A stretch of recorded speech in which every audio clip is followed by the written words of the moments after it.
Bienvenidos a La Hora del Museo, el podcast del Museo Histórico Nacional. Identidad, cultura, patrimonio y más.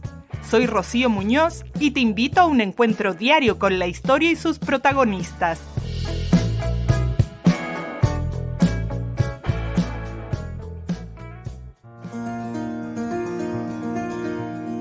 Algunas mariposas pueden saborear con las patas. Otras, como las polillas hembra del gusano de seda, no tienen boca y viven solo unos días, lo justo para reproducirse. Y hay especies nocturnas que increíblemente pueden evadir los ultrasonidos de los murciélagos con su propio sistema de interferencia acústica.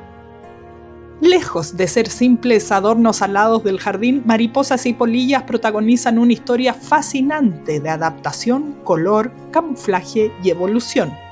En este episodio nos sumergiremos en el mundo de estos insectos con más de 160.000 especies conocidas en todo el planeta, desde ejemplares tropicales de alas transparentes hasta polillas gigantes con aspecto de serpiente.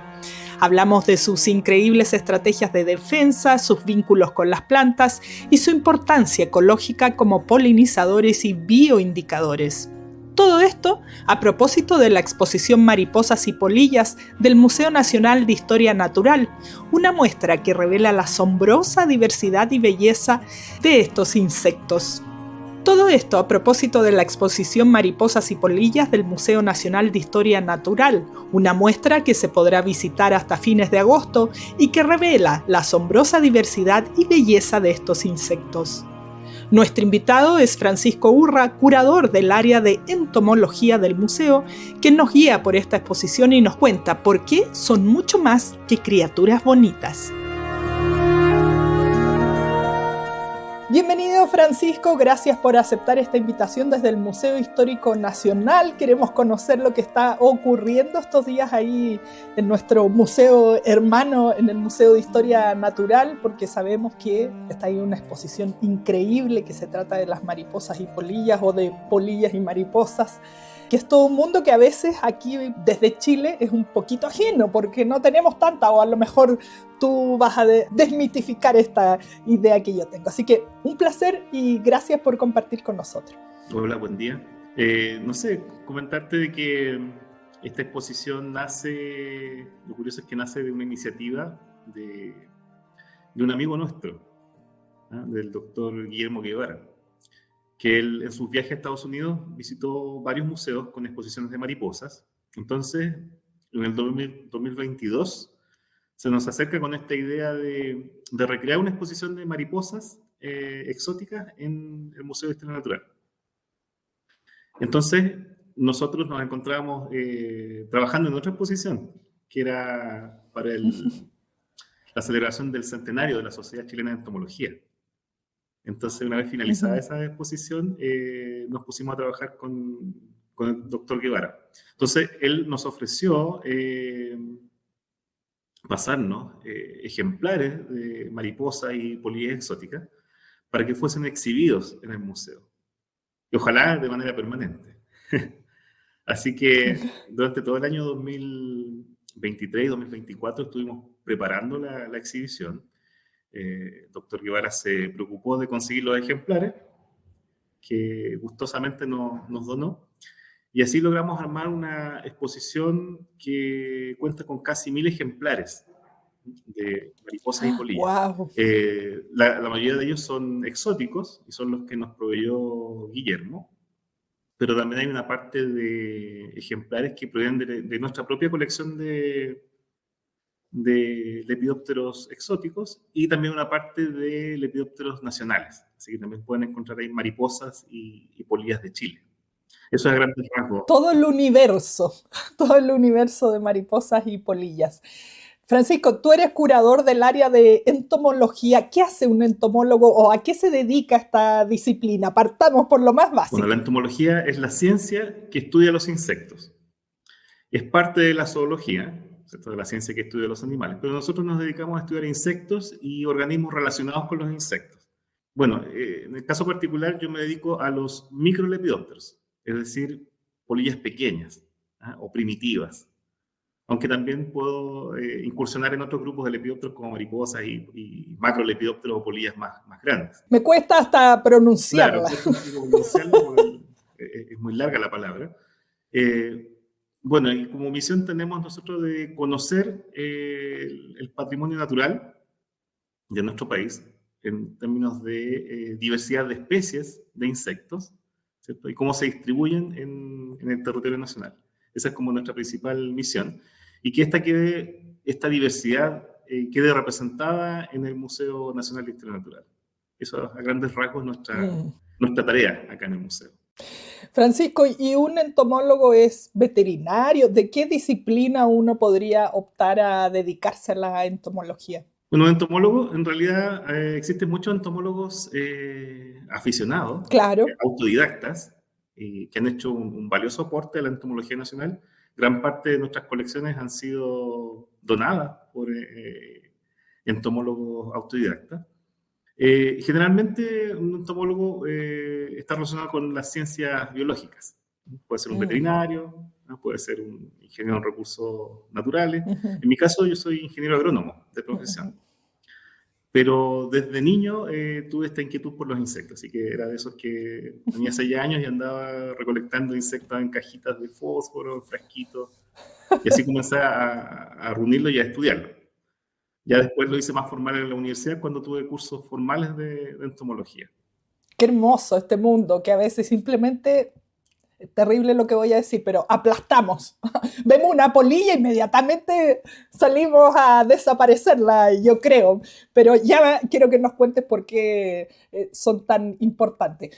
Vamos a este mundo de las mariposas y polillas. Tú mencionabas, tienen ahí más de 1000 ejemplares para que uno pueda verlos. Y yo antes decía, bueno, aquí en Chile tenemos como las que uno ve siempre, algunas blancas, la naranja, no tan grande, pequeña, y amarilla. Esas son las que solemos ver. Entonces, ¿qué tipo de mariposas tenemos aquí en nuestro país? A lo mejor va a depender también de la zona geográfica. Y aprovecho de preguntarte de una vez para que nos cuentes después. ¿Hay como puntos calientes así o como polos de mariposas en el mundo? Bueno, en primer lugar, cuando nos referimos a mariposas y polillas, estas conforman un grupo de insectos que se llama el orden Lepidoptera, o lepidópteros, ¿ah? Por decirlo de manera vernacular. Y todos comparten características como alas cubiertas por escamas, ¿cierto? Muchas de ellas tienen un aparato bucal que está adaptado para absorber líquidos y una serie de otras características.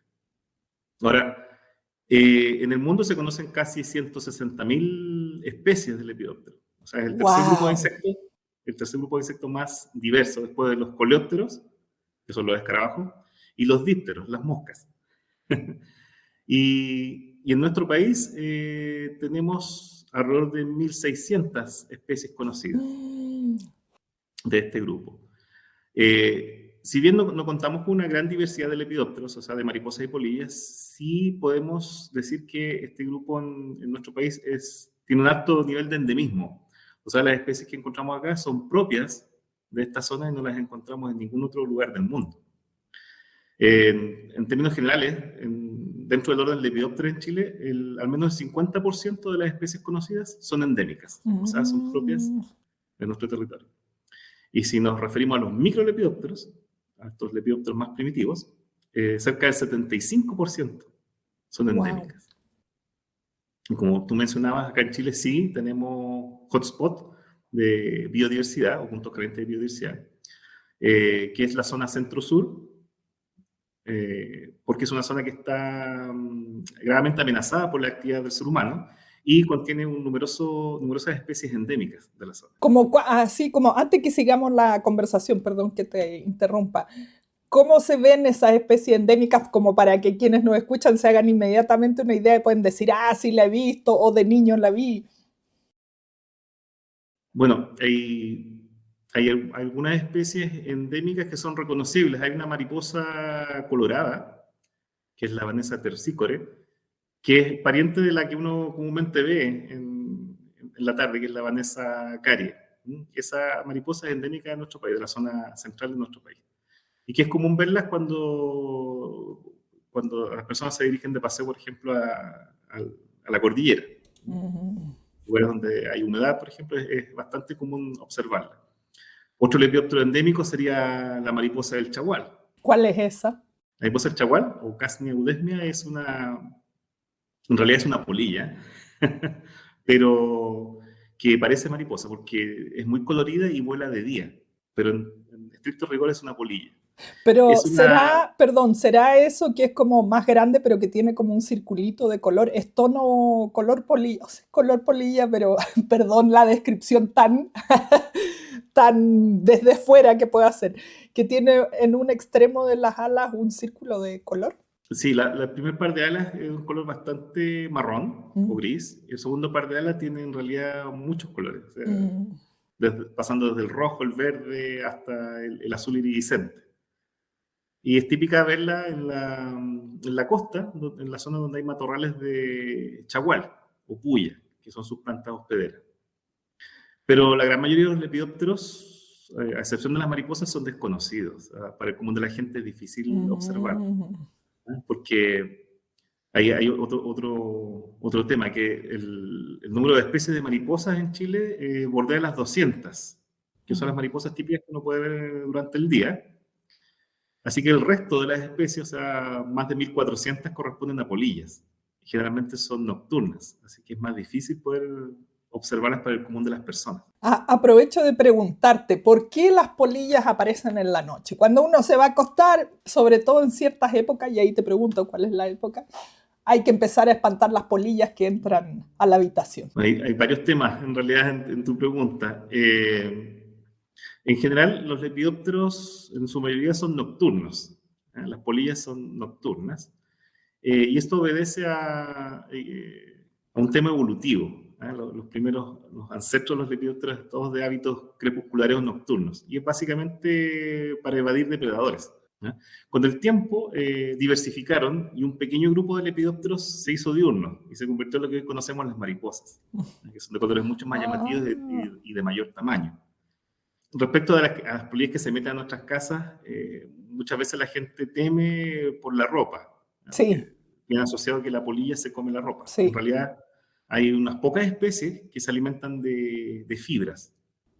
Corresponde a una pequeña familia que se llama Tineidae, típica, que incluye a la polilla de la ropa o la polilla de las alfombras, pero son pocas especies las que tienen ese hábito y se alimentan de fibras de origen animal. Lana, por ejemplo, pelo, plumas. El resto de las polillas, bueno, a propósito, estas polillas que comen lana o pelo, son las larvas las que se alimentan. Porque no sé si sabrás que los lepidópteros tienen una metamorfosis completa. De eso quería que hablemos, ¿ah? Claro, del huevo nace algo muy distinto al adulto, una larva. Y la larva tiene piezas bucales mandibuladas, por lo tanto puede masticar. Comerse toda la ropa. Claro, se alimenta de distintas materias. Después hay otro estado que se llama pupa o crisálida, donde el insecto permanece inmóvil, sin alimentarse. Y finalmente está el estado adulto, que es la polilla o la mariposa que uno ve típicamente, la cual puede alimentarse de líquidos dulces, como el néctar de las flores, o bien no alimentarse por tener sus piezas bucales atrofiadas. O sea, hay polillas que no se alimentan cuando están en su estado adulto. ¿Y cómo sobreviven? Sobreviven a expensas de las reservas nutritivas que acumularon cuando fueron larvas. ¡Qué espectacular! Entonces, viven solamente para reproducirse y morir. ¡Qué interesante!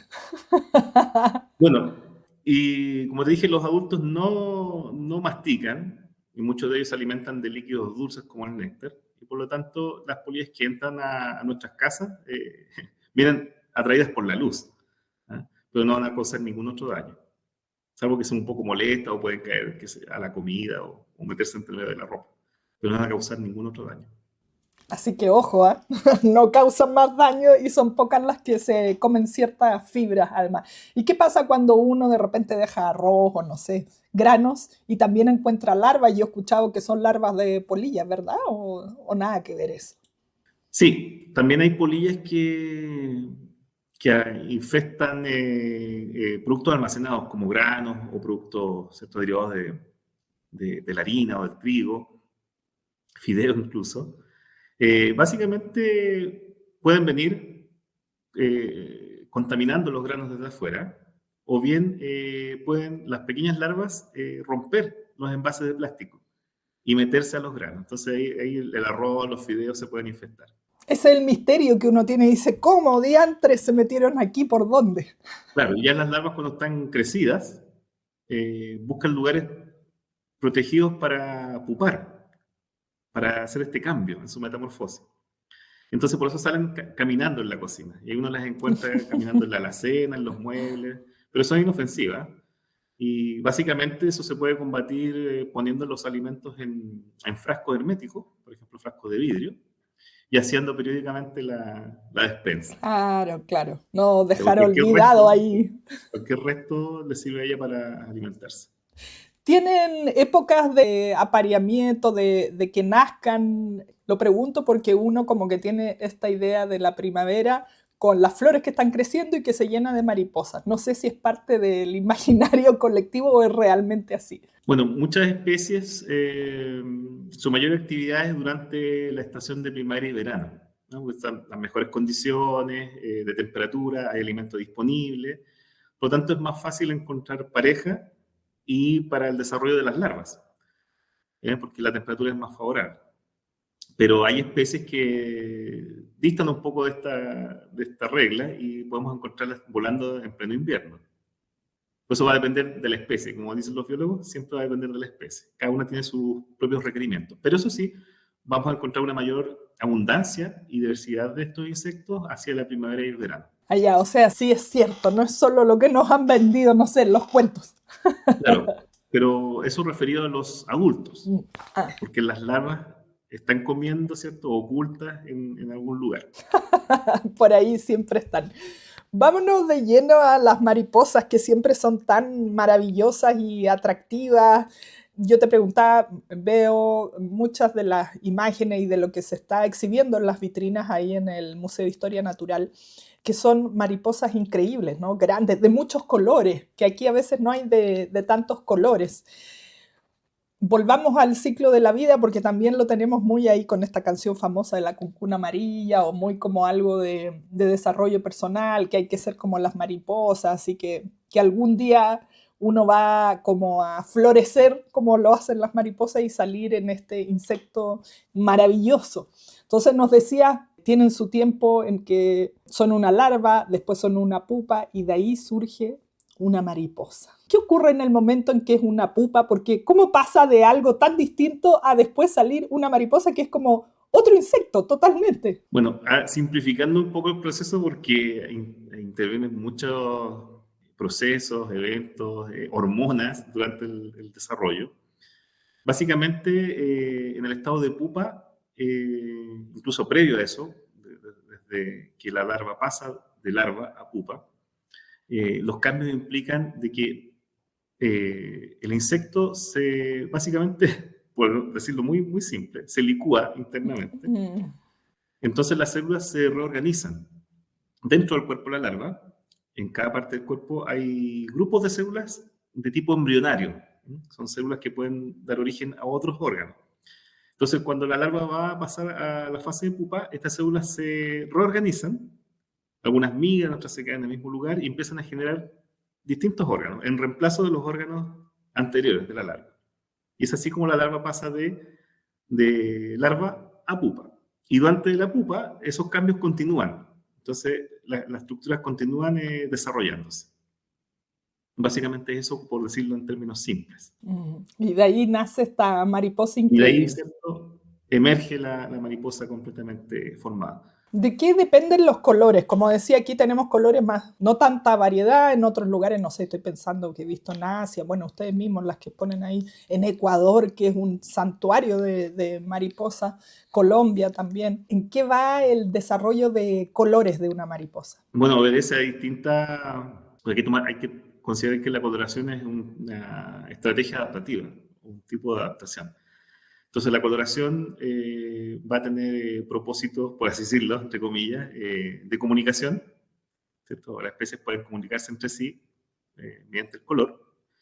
Y también, tanto para comunicación entre individuos de la misma especie, como para comunicar un mensaje a individuos de otras especies. Por ejemplo, hay colores que son muy vistosos, muy llamativos, por ejemplo, el rojo, el amarillo o el negro, y esas combinaciones, y esos colores se consideran como colores de advertencia, colores aposemáticos. Entonces está indicando al depredador, no me comas porque soy desagradable, tengo un sabor desagradable. Entonces, ahí tienes una función del color en estos insectos. En otros, por ejemplo, el color es más bien un color críptico, un color apagado, que se tiende a confundir con el entorno. Y de esa manera, estos insectos pueden camuflarse, por así decirlo, con el entorno que los rodea. Entonces, esa función es una función protectiva también del color. Bueno, volviendo al primer caso, los colores llamativos, hay especies que, por así decirlo, se aprovechan de este tipo de coloración, y a pesar de que no son tóxicas para los depredadores, imitan estas coloraciones. O sea, son imitadores, pero no son tóxicos. Y ahí tenemos varios casos de mimetismo, donde una especie simula o semeja los colores de otra especie. Bueno, volviendo al tema del color, dentro de la misma especie, el color también puede servir para distinguir entre machos y hembras. Varias especies de mariposas, el macho es muy colorido, muy llamativo, mientras que la hembra es de colores más apagados. Entonces, esta es una suerte de dimorfismo sexual que permite, ¿cierto?, la diferenciación y la identificación de los sexos. Claro, qué increíble todo este mundo cuando uno ya empieza a mirar más en detalle. ¿Qué hay de estos, pienso en las mariposas monarcas, por ejemplo? ¿De cuánto viaja una mariposa? ¿Qué fenómenos migratorios hay en su vida? Bueno, me imagino, como decías, todo dependerá de la especie. Bueno, el más conocido es el de la mariposa monarca del hemisferio norte, que se mueve durante la temporada estival hacia el norte y después regresa hacia fines del verano, el otoño, ¿cierto?, a pasar el invierno en México. Ahora, no es la misma generación, son generaciones que se suceden, ¿cierto? Son 3 o 4 generaciones que se suceden, ¿cierto? Y la última regresa para invernar. Y eso obedece a la disponibilidad de alimentos y las condiciones de temperatura. Mira, va cambiando. Igual saben que tienen que ir para allá, aunque no hayan nacido ahí.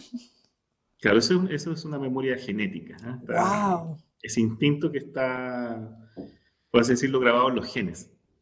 ¿Y cuánto vive una mariposa?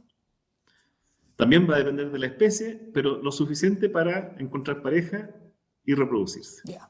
La función de los adultos es simplemente la reproducción, ¿cierto?, y la dispersión de la especie. Pero más o menos así como una semana, un mes, 6 meses. Bueno, en Chile uno puede encontrar mariposas que viven un par de semanas, un mes, ¿cierto?, o un par de meses. Va a depender también de la época en la que uno esté observándolas. Por ejemplo, en el verano, mayor temperatura, mayor actividad, por lo tanto los ciclos tienden a acortarse. Qué increíble como todos estamos tan conectados unos con otros, los seres humanos estamos hoy día tan desconectados de todo esto, pero está todo ahí. Toda esta sabiduría está en la naturaleza, solo basta con entrar en esta vía. Francisco, te quería preguntar tú nos contabas la génesis de esta exposición que responde a una donación y ustedes también exhiben hoy parte de los ejemplares de su colección. Tengo entendido que les tomó mucho tiempo poder armar la exposición por la preparación del material, me imagino habrá también bastante investigación. ¿Cómo fue todo eso? Porque una cosa es que a uno le digan, ahí tiene estas cajas con mariposas, pero de ahí a exponerlas para que el público común y corriente, como quienes nos escuchan como yo, podamos entender y irnos distintos para la casa después de pasar por el Museo de Historia Natural. ¿Cómo fue todo ese proceso? Las mariposas en general se obtienen, muchas especies son criadas en granjas y una parte son recolectadas en el ambiente. Entonces existen a nivel internacional proveedores y empresas que se dedican a esta tarea. ¿Por qué existen granjas de mariposas? Porque así se obtienen adultos en buen estado, ¿cierto?, con alas íntegras que no se han dañado durante el aleteo.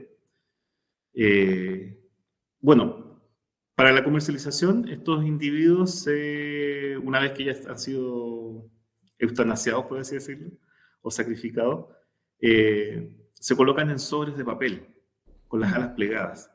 Y de esa manera se conservan y se transportan. Entonces, el material seco es lo que se recibe, ¿cierto?, en el destino final. Ahora, como las mariposas están en sobres de papel, secas y con las alas plegadas, para poder montarlas y exhibir las alas, primero tienen que prepararse y tienen que ablandarse. Por lo tanto, hay un proceso de rehidratación que se hace en cámara húmeda, como le llamamos nosotros. Obviamente usando desinfectantes para que no aparezcan hongos. Y después, ya que el material está humedecido, está flexible para poder montarse, para poder extender las alas en extensores fabricados con ese propósito. Entonces, cuidadosamente se utilizan pinzas planas para poder mover las alas y tiras de papel y alfileres para poder sujetarlas. Y ahí se mantienen las alas sujetas hasta que se secan. Más o menos toma una semana que se sequen las alas. Y ahí, una vez que transcurrió ese tiempo, la mariposa está ya lista para poder ser exhibida con las alas desplegadas. Así que, después de que Guillermo obtuvo este material, tuvo que encargarle a alguien que montase todos los ejemplares. Y ahí después se quedan en digamos, uno piensa, ¿no? Como en un cuadro con vidrio, ¿se quedan ahí para siempre o después hay que desmontar y volverla a los sobres en los que venían?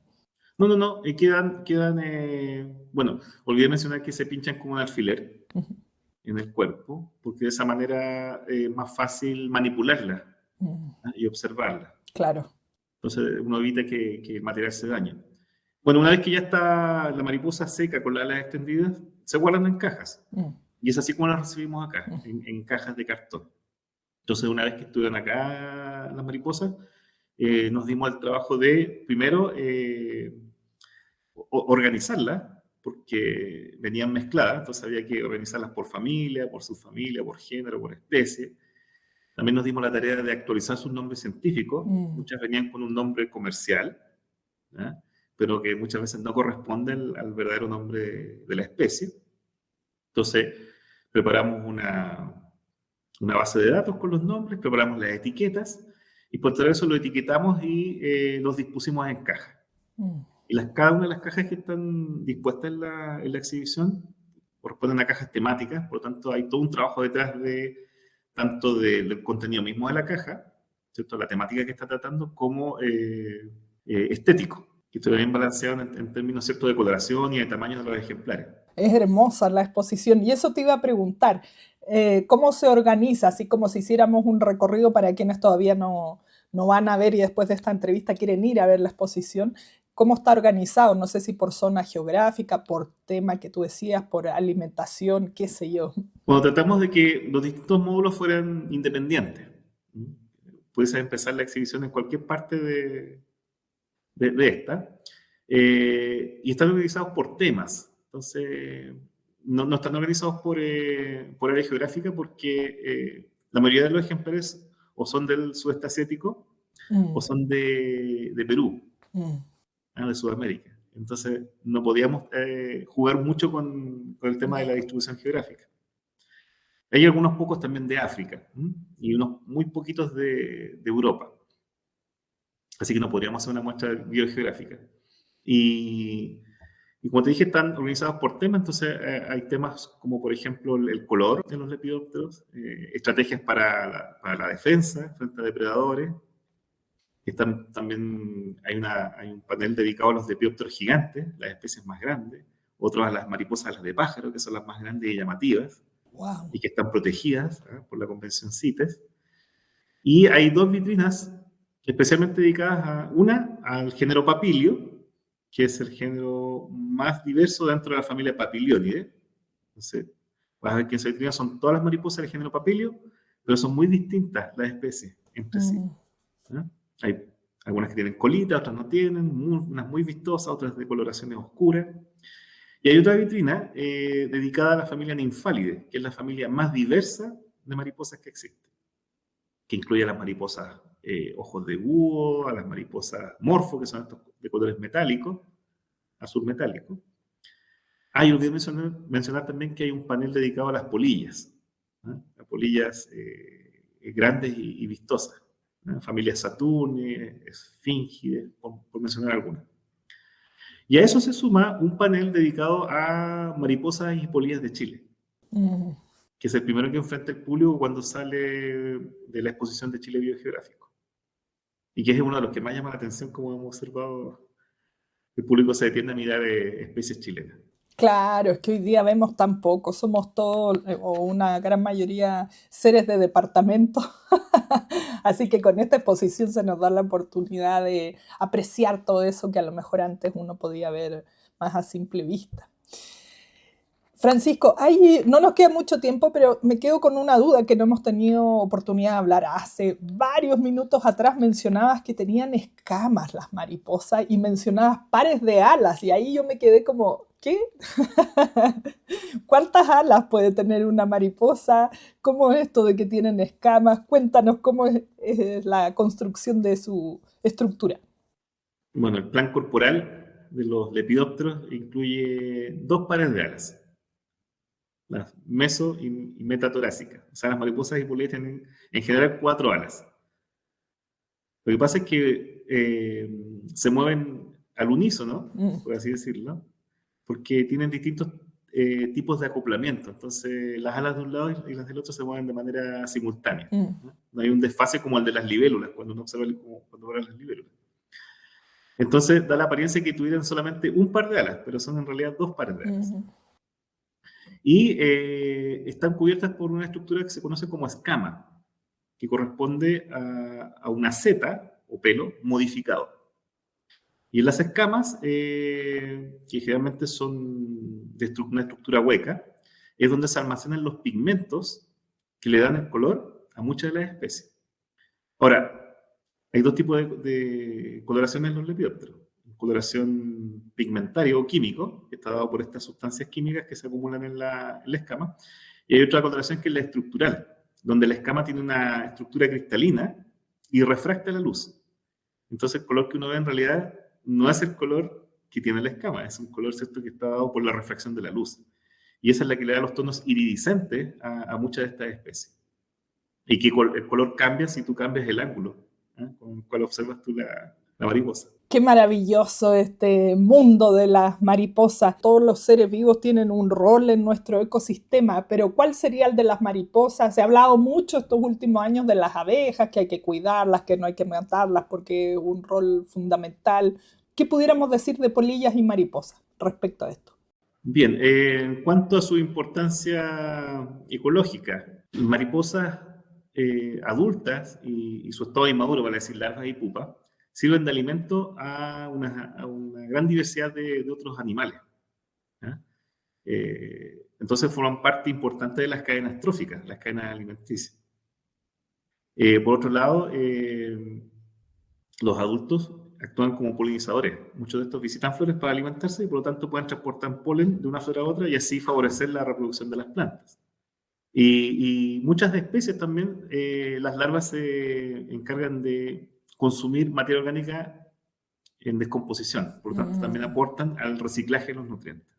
Así que son un grupo de insectos demasiado importante y por eso ahora se los considera como bioindicadores ambientales.